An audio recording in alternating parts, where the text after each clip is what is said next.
Hi, Mr. Story, how are you? Jordan, how are you? Haven't seen you in a while. No, welcome home. Thanks. I don't know if Mr. House had talked to you or not, but I'm doing a project on the differences between private and public schools. You told me you were on your way. Thanks. Yep, and just wanted to see if I could get your opinion on a couple of things. Very good. Shoot. First of all, have you taught in public school systems your whole life? Yes. This is my 38th year in public schools. I've taught at Medina. I've taught some summer school in other school districts, and I've coached in other school districts. Oh, really? 38 years is a long time to be anywhere. Yeah, definitely. What would you say Medina's school strengths are compared to maybe a private school like St. Ignatius or Walsh or any of the Northeast Ohio schools? Well, I'm kind of biased this way. I'm a graduate of an all-boys Catholic school. Oh, really? It was all boys in the 60s when I went. So, there are fundamental differences. Your question was, what are the differences? I'm sorry. Your school strengths, the public school strengths. Medina High School is a very large public school with a wide variety of programs, a diverse curriculum. We have a diverse population, which reflects the greater Cleveland area, Medina County area. And so from that standpoint, I think you get a healthy dose of reality therapy by going to Medina High. Okay. And many students who do go to these private schools, they usually have to travel to go to these schools. Like, there's a lot of Medina residents, would you say, that go to different Catholic schools? Well, again, I'll reflect. Again, I teach in Medina. I live on the west side of Cleveland. I live in an area where kids go to public and private schools. Okay. One of the things that happens in a town like Medina is a public school that we're the only game in town. There's no Catholic school here.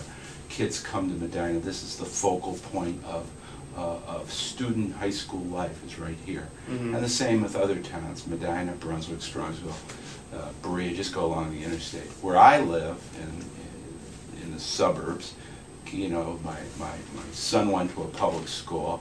My paper boy went to St. Ignatius. The girl that babysat my younger children went to St. Joe's Academy. You know, the kids, I think, are more eclectic, and they travel, and therefore they know each other, even though they live in the same neighborhood. And there's not as much petty rivalry because they all kind of grew up together. Yeah, they don't look down upon each other because they chose a different school. How would you feel about the dress code at these private schools, and do you think if implemented in Medina it would work?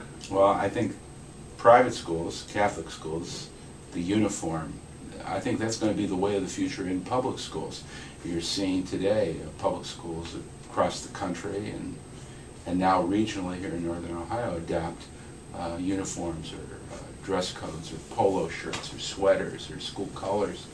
And I can think of Shaw High School and Elyria High School and Admiral King and Akron Public. I know those all have uniform codes, but you're also seeing a toughening of dress codes. I read this in my West Side Sun newspaper. Bay Village has a sweatshirt policy. You cannot wear a hooded sweatshirt or something with a message on it. Wow. And these are becoming much more prevalent. So I think maybe 10 years from now you'll see more and more public high schools like Medina in uniforms. So do you think the dress code then helps decrease cliques? Yes, I do. I would definitely say that, and I think we're finding that out, and we're taking that lesson from our private school brothers and sisters.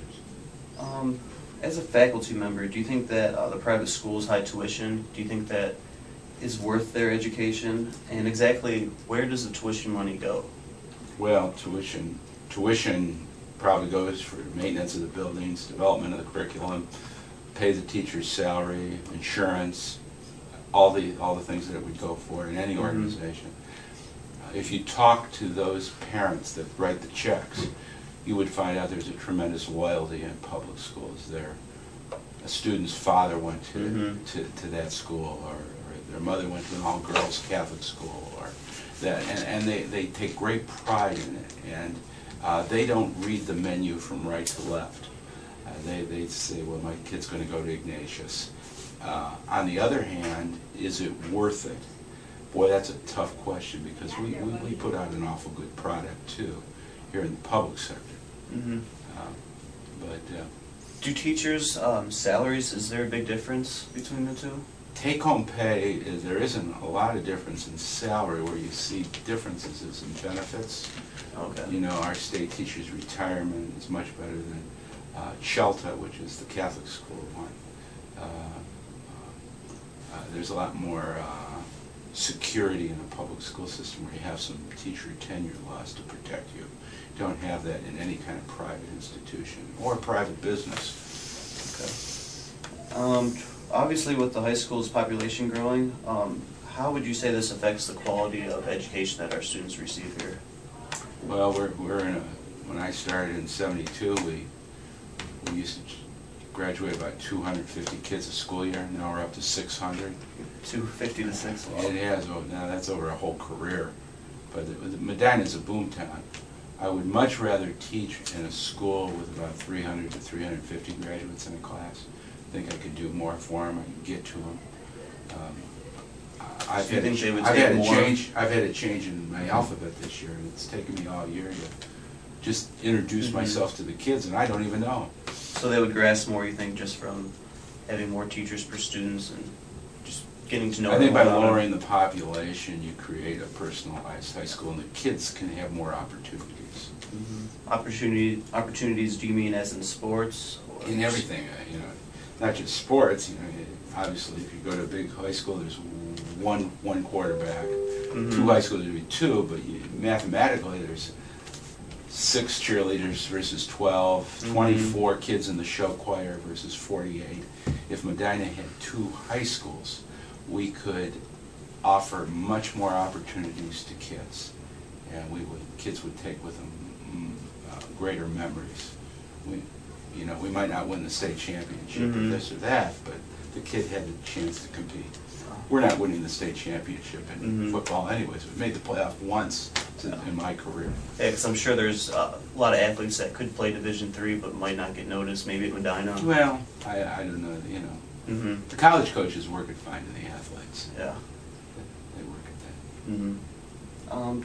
One more question. Do colleges give private or Catholic students more of an opportunity coming out of high school, maybe showing favoritism? I would say no. No? I think that's a myth.